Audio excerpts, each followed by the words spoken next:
ini orang yang berdosa. Orang yang berdosa banyak, maka sebelum orang itu tuh keluar, maka justru hujan tidak akan kuturunkan. Nah, maka disampaikanlah pidatonya Nabi Musa, ya ma'syaral ins, wahai masyarakat manusia, di antara kalian ada yang berdosa besar, maka keluarlah kalian. Siapa yang berdosa besar? Siapa yang merasakan dirinya tadi banyak dosa, keluarlah. Lalu orang tadi baru tersentak, tarsudnya nomor seorang yang dosanya memang banyak, kan keluar, tentu malu.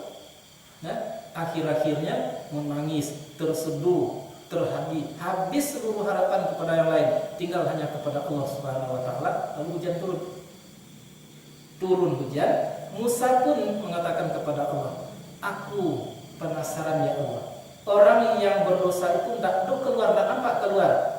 Kini beritahukanlah kepada aku, siapa orang yang berdosa banyak itu ya Allah. Kata Allah Subhanahu wa taala, sedangkan dia berdosa tidak aku beritahukan kepada kamu, apalagi kini dia sudah suci, sudah hilang dosanya, sudah aku maafkan dosanya. Bayangkan, ya, begitu kasih sayang Allah, begitu perbuatan baik Allah Subhanahu wa taala kepada manusia, tapi manusia ialah yang tidak tahu diri. Nah, semakin dibiarkan diri tidak mengenali diri, semakin tak kenalnya kepada Allah Subhanahu wa taala, maka justru orang tadi ulaikal ladzina taba'allahu ala qulubihim, tidak ada lagi peluang ke dalam hatinya itu, tidak ada lagi lubang ke dalam hatinya itu untuk dimasuki oleh hidayah, oleh kebenaran Allah Subhanahu wa taala. Nah, jadi di dalam hati kita tuh ibaratnya seperti ada lubang. Semakin jaleh ayat-ayat Allah Subhanahu wa taala, semakin terbuka lubang itu. Semakin banyaklah masuk kebenaran ke situ atau keluar dari situ. Semakin tak mampu kita melihat kebenaran Allah Subhanahu wa taala melalui ayat-ayat, tapi semakin menyempit lubang itu. Maka pada saat itu ibaratnya seperti memasukkan air ke dalam lubang yang paling kecil sekali. Ya. 100 liter dimasukkan telah termasuk agak 2 titik tidak. Ada botol minyak angin ya, ketek lubangnya. Maksudnya iya kayak payah masuknya gitu. Begitulah orang-orang yang tidak menampak keagungan Allah melalui ayat-ayat Allah Subhanahu wa taala. Tapi kalau semakin tampak keagungan melalui ayat-ayat Allah, semakin tinggi kepercayaan dan keimanannya, semakin melebarlah lubang itu, maka justru kebenaran akan masuk ke dalamnya. Jangankan dikatakan kepada mereka, jangankan difatwakan kepada mereka, akan datang itu bermani-mani kebenaran dari datangnya, masuknya ke dalam hati mereka. Maka oleh sebab itu Allah menyatakan wasabihim juga dicap, ditutup oleh Allah, buka. Wa absarihim, basir mereka ditutup, buka. Dengan apa dibuka? Yaitunya dengan menaikkan iman kita. Baca dari tadi, yaitunya perhatikanlah, tolaklah ayat-ayat Allah Subhanahu wa taala yang penuh di sekitar kita adalah merupakan tanda tentang kebesaran Allah Subhanahu wa taala. Maka akhirnya orang-orang yang semacam itu, di balik apa yang dia lihat, batinnya akan merasakan keagungan Allah. Apapun yang dia ucapkan, yang dia rasakan adalah kemampuan Allah Subhanahu wa taala, bukan kemampuan dirinya. Kalau dia berkata itu adalah dari Allah, kalau dia melihat itu adalah dari Allah, maka itulah sebabnya di dalam sebuah hadis qudsi Allah mengatakan, hambaku datang kepadaku sampai dia kepada aku, lalu aku bunuh. Panjang hadisnya tuh, tapi kita lihat pokoknya saja. Aku bunuh, maka akulah yang akan menjadi gantinya. Dia melihat dengan aku, dia tahu bahwa penglihatan itu adalah dari Allah, bukan kemampuannya melihat. Apabila dia berbicara adalah dari aku, artinya dia tahu bahwa pembicaraannya itu adalah dari Allah. Karena kaji bismillahirrahmanirrahim, tersebab dari Allah, disertai oleh Allah Subhanahu wa taala. Itulah orang-orang yang sampai kepada Allah Subhanahu wa taala. Nah, maka ayat berikut, la jarama, la itu nafiyah, tidak, jarama itu pasti, tidak. Jadi pasti tidak dapat tidak, itu artinya la jarama, pasti. Keduanya tadi di majmu' menjadi pasti. Jadi pasti annahum fil akhirati humul khasirun, bahwasanya mereka itu pada akhirat nanti mereka adalah orang yang merugi. Merugi itu tunangannya, kawannya adalah menyesal. Jadi tiap orang yang merugi nanti akan menyesal. Maka untuk itulah sebelum datang hari penyesalan, sesalilah kini. Sebelum datang hari ratapan nanti, merataplah kini. Jadi apa istilahnya di dalam batang kaji, menangilah kini sebelum menangi besok, merataplah kini sebelum meratap besok di akhirat.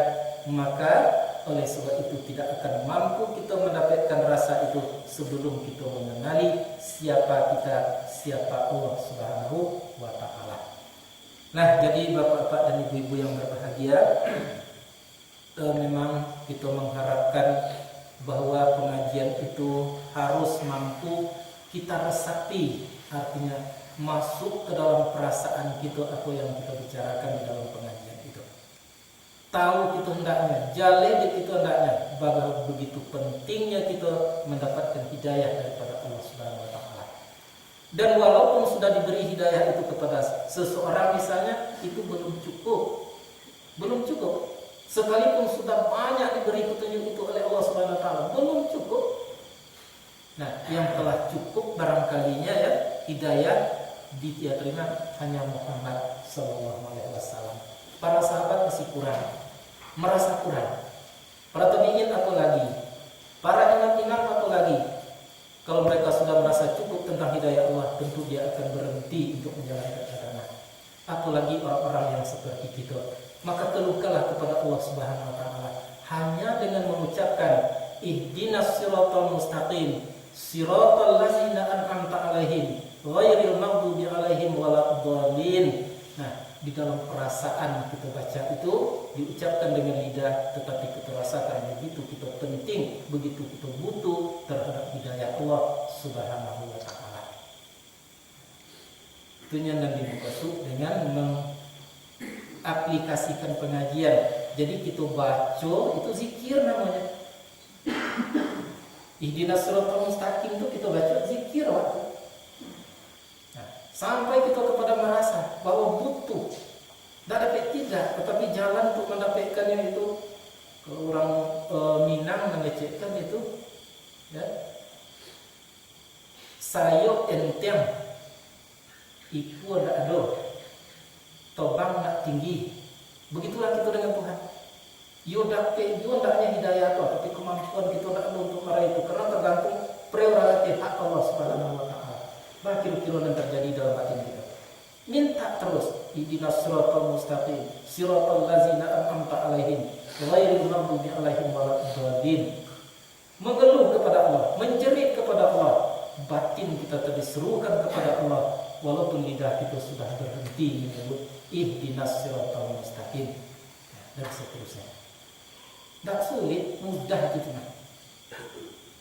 Ya, tak payah itu. Nah, lalu diantarkan, digetarkan, dihidupkan ibarat mesin dengan bacaan-bacaan ayat yang lain. Ya, ambil ayat-ayat lain, ya, seperti Allahu nurus samawati wal ardh, masalun nurihi kamishkatin fiha misbah, al-misbahu fi zujajah. Dibaca ayat itu, diikuti dengan perasaan, akhirnya kita akan sampai merasa dekat kepada Allah Subhanahu wa Ta'ala. Minta ihdinas siratal mustaqim siratal ladzina an'amta 'alaihim ghairil maghdubi 'alaihim waladdallin. Kita betul-betul butuh, tanpa kita diberi petunjuk itu kita tidak selamat, kita akan sengsara, kita akan merugi. Bayangkan kalau tidak diberi oleh Allah Subhanahu wa Ta'ala. Maka pasti kita akan minta kepada Allah, tidak mungkin dengan lidah lain, tapi hilang huruf, hilang suara, datanglah rasa betul-betul meminta, memohon, mengharap hanya kepada Allah Subhanahu wa Ta'ala semata-mata. Jadi tak panjang kalau jadi sebenarnya. Nah, coba kita diskusikan.